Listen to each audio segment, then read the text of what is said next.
মাছে ভাতে বাঙালি বলে কথা। আমরা মাছ খেতে প্রত্যেকেই প্রায় খুব ভালোবাসি। হ্যালো এভরিওয়ান, আসসালামু আলাইকুম। আশা করছি যে যেখান থেকে আমার ভিডিও দেখছেন সবাই অনেক বেশি ভালো আছেন। বাজারে অনেক ধরনের মাছ আছে যা ভালো করে রান্না করলে গরম গরম ভাতের সঙ্গে দুর্দান্ত খেতে লাগে। এমন একটি মাছ হলো তেলাপিয়া মাছের তেল ঝোল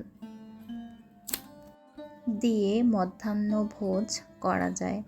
এটি খুব সহজ ও সুস্বাদু বাঙালির পদ, যা দুপুরে বা রাতে রান্না করে খেতে পারেন।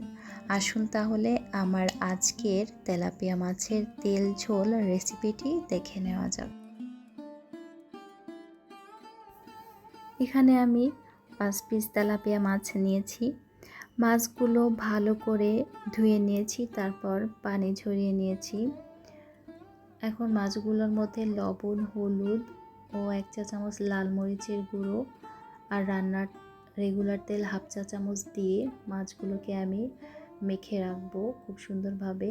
এভাবে মেখে 10 মিনিট রেখে দিব। মাছগুলোকে ভেজে নেওয়ার জন্য একটা প্যানের মধ্যে 1 কাপের 3 ভাগের 1 ভাগ সয়াবিন তেল দিয়ে নিয়েছি। কম তেলে মাছ ভেজে নিলে সেই মাছ খেতে কিন্তু একদম ভালো লাগে না, পোড়া পোড়া একটা গন্ধ আসে।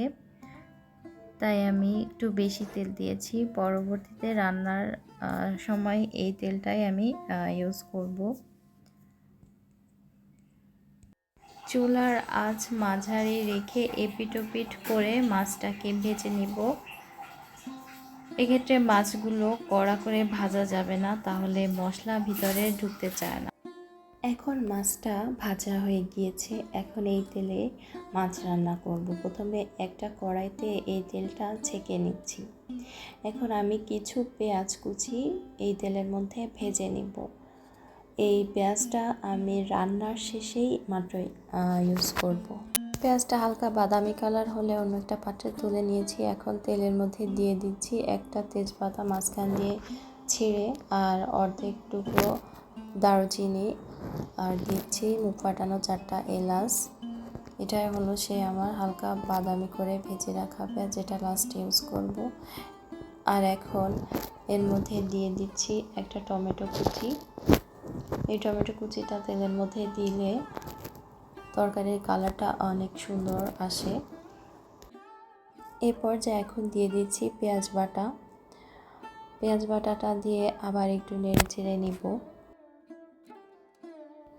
আর এখন দিয়ে দিচ্ছি হলুদ পাউডার 1 চা চামচ, আর দিব 1 চা চামচ মরিচ বাটা। আমি এখানে মরিচ বাটাটাই আজকে ইউজ করছি তরকারিতে। আর দিচ্ছি 1 চা চামচ আদা বাটা, 1 চা চামচ রসুন বাটা, আর দিব 1 চা চামচ জিরা বাটা, আর দিচ্ছি সামান্য একটু লবণ। আমি যেহেতু মাছ মাখানোর সময় সব কিছু একটু একটু করে দিয়েছিলাম, তাই আমি এখন একটু পরিমাণে কমই দিচ্ছি। আর কাঁচামরিচ মাঝখান দিয়ে ভেঙে দিচ্ছি 2-3টা। এখন মশলাগুলোকে খুব সুন্দরভাবে কষিয়ে নিব, কারণ মাছটা রান্না করতে বেশি সময় লাগে না, তাই একটু সময় নিয়ে মশলাটাই কষাতে হয়, না হলে মাছ থেকে মশলার একটা গন্ধ বের হয়, তখন খেতে একদমই ভালো লাগে না। এ পর্যায়ে তেলটা উপরে উঠে এসেছে। এখন আমি 1 কাপের মতো পানি দিচ্ছি। পানিটা এভাবে ফুটে আসলে এখন একে একে মাছগুলো এই পানির মধ্যে ছেড়ে দেব। এ পর্যায়ে এখন ঢাকনা দিয়ে রান্না করব 5 মিনিট, আর একটু উল্টিয়ে পাল্টিয়ে দিব। 5 মিনিট পর উল্টিয়ে পাল্টিয়ে দেওয়ার পর 2-3 মিনিট লো আঁচে রেখে দিব। এ পর্যায়ে আমার রান্নাটা হয়ে গিয়েছে। এখন আমি আগে থেকে যে পেঁয়াজটা ভেজে রেখে দিয়েছিলাম, সেই পেঁয়াজটা এখন আমি মাছের উপরে সুন্দর মতো ছড়িয়ে দিব, আর দিয়ে দিয়েছি কিছু ধনিয়া পাতা। তো এ পর্যায়ে আমার মাছটা রান্না একদম রেডি। আমার আজকের ভিডিওটা যদি আপনাদের কাছে ভালো লেগে থাকে, তাহলে আমার ভিডিওটিতে একটা লাইক দিয়ে দেবেন, আর চাইলে সাবস্ক্রাইব করে দিতে পারেন। আমার আজকের ভিডিও এই পর্যন্ত। আল্লাহ হাফেজ।